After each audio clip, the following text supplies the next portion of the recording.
Hi, నేను వంటగది ముచ్చట్లు.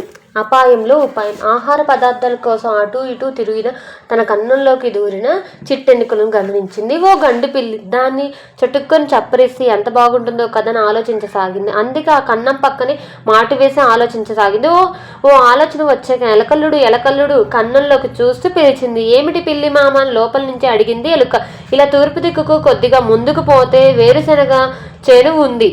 అక్కడ కాయలు ఎంత బాగున్నాయి. నువ్వు కూడా వస్తావా? రేపు ఉదయం 5 గంటలకి నువ్వు కూడా వస్తానంటే ఇద్దరం కలిసి వెళ్దాము అంది గండు పిల్లి. ఆ వంకం తనని పిలిచి స్వాహా చేద్దామన్న దాని ఆలోచనని పసిగట్టేసింది ఎలక. కానీ బయటపడకుండా అలాగే అంది. మరునాడు ఉదయం 5 గంటలకి పిల్లి వచ్చింది. ఎలకని పిలిచింది.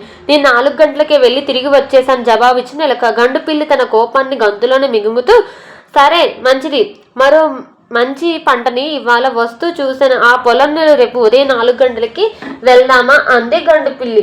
సరే అంది చెప్పింది ఎలుక. మరునాడు కూడా పిల్లి వచ్చేసరికి ఎలుక వెళ్ళి వచ్చేసింది. కానీ ఈ పిల్లి తలనొప్పిని వదిలించుకోవడం ఎలా అని ఆలోచించసాగింది.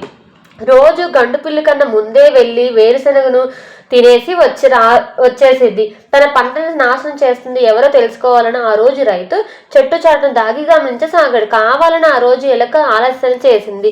ముందు ఎలక, వెనక గండు పిల్లి పొలం వైపు బయలుదేరే. తీరా వేరుశెనగ పొలం దగ్గరికి వెళ్ళగానే ఓ కన్నంలోకి దూరి మాయమైపోయింది ఎలుక.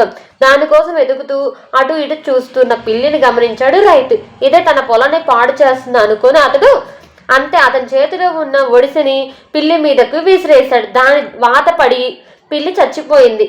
ప్రశాంతంగా ఎలక తన కలుగులోకి వెళ్ళిపోయింది. ఉపాయంతో ఆలోచిస్తే ఎంతటి అపాయం నుంచైనా బయటపడవచ్చు. Thanks for watching the video.